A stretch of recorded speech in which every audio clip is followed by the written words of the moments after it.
El clima en Roma es incandescente. Los nombramientos y posibles reemplazos están cambiando la cúpula de la curia. Mientras tanto, el escándalo sobre la misa tradicional se extiende, con un libro inminente que documenta manipulaciones hasta ahora ocultas. Quédate hasta el final para entender qué está pasando realmente. La verdad está más cerca de lo que parece. Con una serie de nombramientos que abarcaron los 5 continentes, el Papa León XIV dio un nuevo impulso a la vida de la curia romana. En medio de un clima lleno de expectativas y de debates doctrinales, el pontífice ha elegido figuras expertas y consolidadas para desempeñar funciones clave, mostrando atención tanto a la tradición como a las necesidades pastorales de nuestro tiempo. Entre los nombres destacan obispos y cardenales de Toronto, Tokio, Teherán, Trinidad, Brasil, Siria y Sudáfrica, testimonio de una iglesia verdaderamente universal. En esta constelación de nombramientos emerge con particular fuerza la figura de Pier Battista Pizzaballa, llamado a servir en el dicasterio para el diálogo interreligioso y, unos días antes, en el dicasterio para la vida consagrada. Patriarca latino de Jerusalén, fraile franciscano, hombre de oración y de cultura, Pizzaballa encarna esa rara síntesis de fidelidad a la tradición y capacidad de diálogo que la Iglesia busca hoy con urgencia. Su larga experiencia en Tierra Santa le hizo ser testigo de los desafíos más difíciles: mantener unido a un pueblo disperso, defender la presencia cristiana en los santos lugares, hablar las lenguas y los corazones de comunidades a menudo divididas. León XIV, al elegirlo para 2 papeles tan delicados, quiso recompensar una lealtad vivida sin ostentación, pero con firmeza y humildad.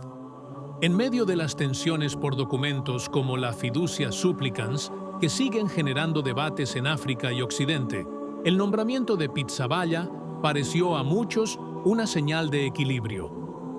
Un hombre que sabe defender lo esencial sin cerrar las puertas al diálogo. Un servidor de la Iglesia que no ha cedido a los compromisos.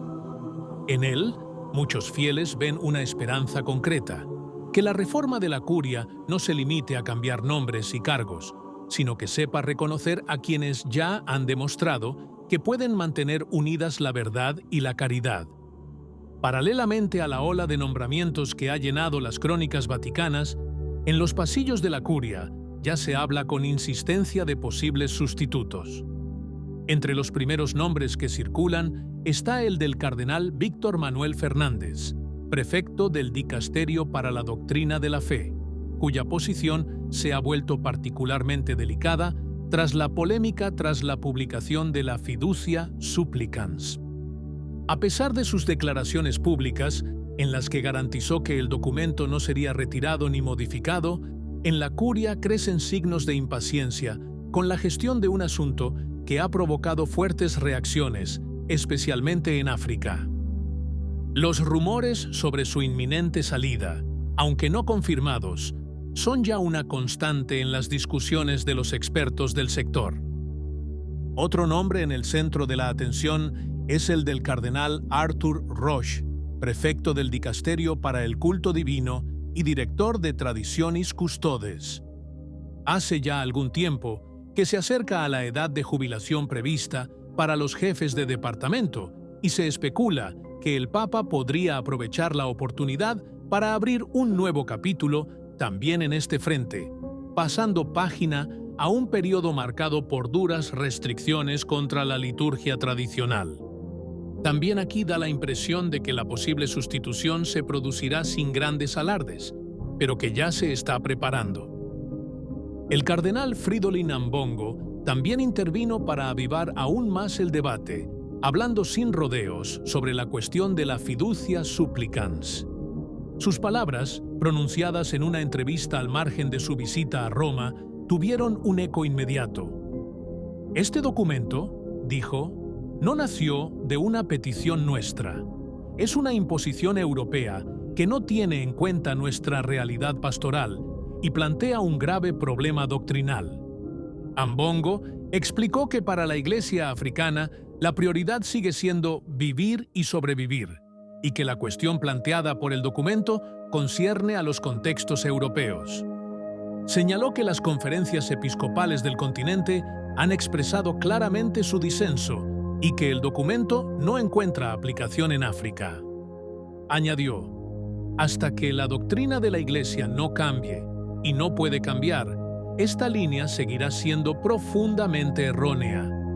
Nos ha sido impuesta y no podemos aceptarla como prioridad. Sus declaraciones han recibido el apoyo implícito también de varios episcopados de Europa, donde obispos y cardenales han expresado reservas similares, aunque en tonos más matizados.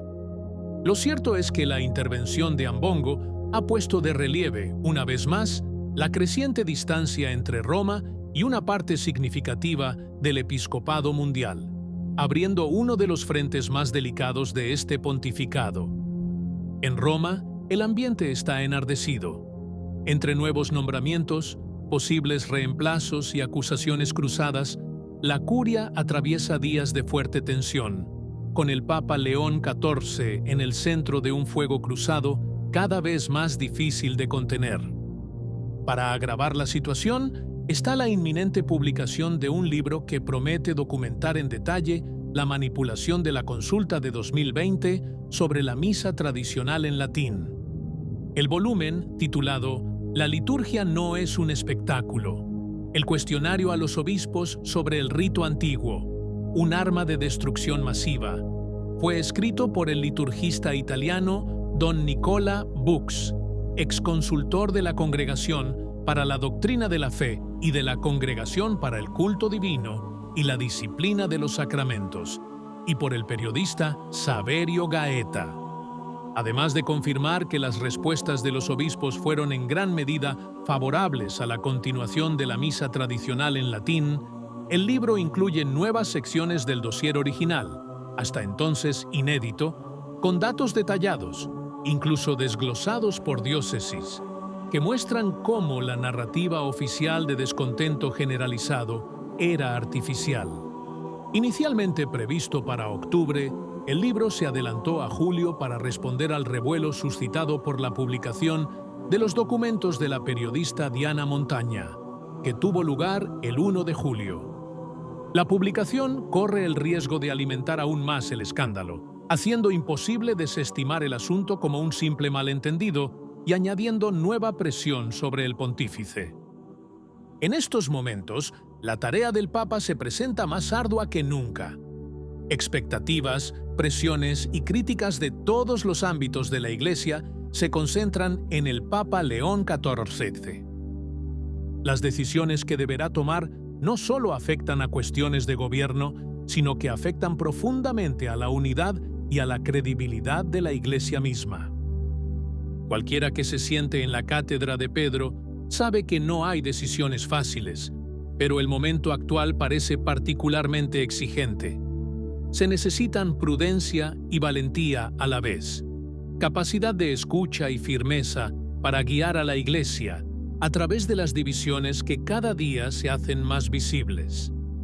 Por eso, es justo que los fieles, más allá de opiniones y sensibilidades, se unan en oración por el Santo Padre, pidiendo al Espíritu Santo que los sostenga e ilumine, para que sus decisiones puedan salvaguardar la fe, sanar las heridas y fortalecer el testimonio de la Iglesia en el mundo. ¿Qué opinas? Si te gustó el video, comenta «Amén». Que Dios te bendiga.